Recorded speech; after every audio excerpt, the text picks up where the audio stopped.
Hi friends, నేను మీ టిఆర్కే. అయితే గత కొన్ని సంవత్సరాలుగా మరియు రోజుల్లో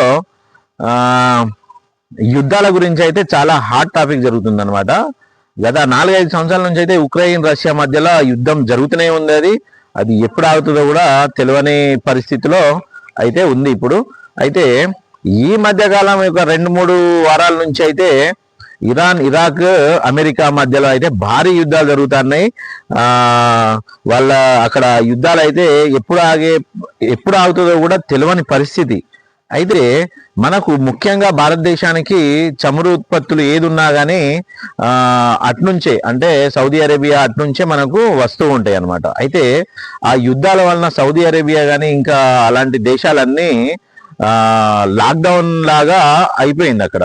అందుకనే మనకు ఈ గ్యాస్ ఇలాంటివి వస్తలేవు అనమాట. అయితే ఇప్పుడు హాట్ టాపిక్ గా ఏంటంటే, ఈరోజు న్యూస్ ఏంటంటే, దాదాపుగా మనకు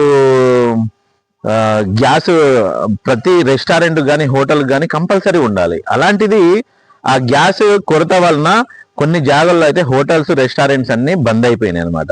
అయితే ఆ గ్యాస్ లోని రకాలను కూడా మనం తెలుసుకోవడము బెస్ట్ అనేసి నాకు అనిపించింది. ఎందుకంటే గ్యాస్ లో కూడా ఇంట్లో వాడేటివి ఉంటాయి, రెస్టారెంట్ లో వాడేటివి ఉంటాయి, ఇంకా ఇండస్ట్రీలో వాడేటివి ఉంటాయి. అలా రకరకాల గ్యాసులు ఉన్నాయి అనమాట.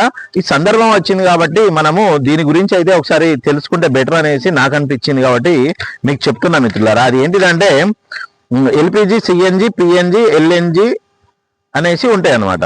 అందులో ఎల్పిజి లిక్విఫైడ్ పెట్రోలియం గ్యాస్, ఇళ్లల్లో వాడతాం కదా, ఆ వంట కోసం వాడే గ్యాస్ ని ఎల్పిజి. తర్వాత సిఎన్జి కంప్రెస్డ్ న్యాచురల్ గ్యాస్, వాహనాల్లో అంటే మనకు బండ్లల్లో, ఇప్పుడు ఆటోల్లో అయితే ఫేమస్, కార్లలో వీటిలో వాడుతున్నారు కదా, అది తక్కువ కాలుష్యాన్ని ఇస్తుంది అనమాట ఆ గ్యాస్. తర్వాత పిఎన్జి పైప్డ్ న్యాచురల్ గ్యాస్, గ్యాస్ను పైప్ లైన్ల ద్వారా ఇండ్లు, రెస్టారెంట్లకు చేరవేస్తారు. వీటికి మీటర్ రీడింగ్ ప్రకారము బిల్స్ వేస్తారు అనమాట. వంట గ్యాస్ సిలిండర్లకు ఇది ప్రత్యామ్నాయంగా వాడుతున్నారు. అయితే ఎల్ఎన్జి లిక్విఫైడ్ నేచురల్ గ్యాస్, దీన్ని ఇండస్ట్రియల్ పవర్ ప్లాంట్లలో యూజ్ చేస్తారు. అయితే ఇప్పుడు మనము కమర్షియల్ గ్యాస్ మనకు ఎక్కువ డిమాండ్ కావడం వలన దాన్ని ఆపేసిరు. ఇప్పుడు అది రెస్టారెంట్స్ ఇలాంటి దాంట్లో రెస్టారెంట్స్ వాటికి కంపల్సరీ అవి కావాలి. అవి లేనందువలన ఇప్పుడు హోటల్స్ అవి బంద్ చేయడం జరుగుతుంది అనమాట. అయితే మిత్రులారా, ఇక్కడ నేను ఒకటి చెప్పదలుచుకున్నా ఏంటంటే, మీరు టూర్స్ ఇంకేమైనా సందర్శనకు ఏదైనా ప్రదేశాలకు వెళ్ళాలనేసి అనుకుంటూ ఉంటారు. అయితే నా ఒపీనియన్ ఏంటంటే, ఒక 4 రోజులు అయితే మీరు ఈ టూర్స్, ట్రావెలింగ్ అనేసి సందర్శనలు బంద్ చేసుకోరు. ఎందుకంటే అక్కడ పరిస్థితి, అంటే మన దేశంలో యుద్ధం జరగట్లేదు కానీ అంతర్యుద్ధం లాగా ఏంటంటే ఈ గ్యాస్ ఇంకా పెట్రోల్ ఇలాంటి వాటి మీద ప్రభావాలు పడే అవకాశం ఉంది. మనం ఎక్కడ ఇంకా వెళ్ళినా కానీ ఇప్పుడు గ్యాస్ లేకపోవడం వల్ల రెస్టారెంట్, హోటల్స్ బంద్ అయినాయి కాబట్టి అక్కడ మనం ఏమైనా టిఫిన్స్ కానీ తినాలన్నా కానీ చాలా ఇబ్బందికి గురవుతారు. కాబట్టి అటు వెళ్ళవద్దు.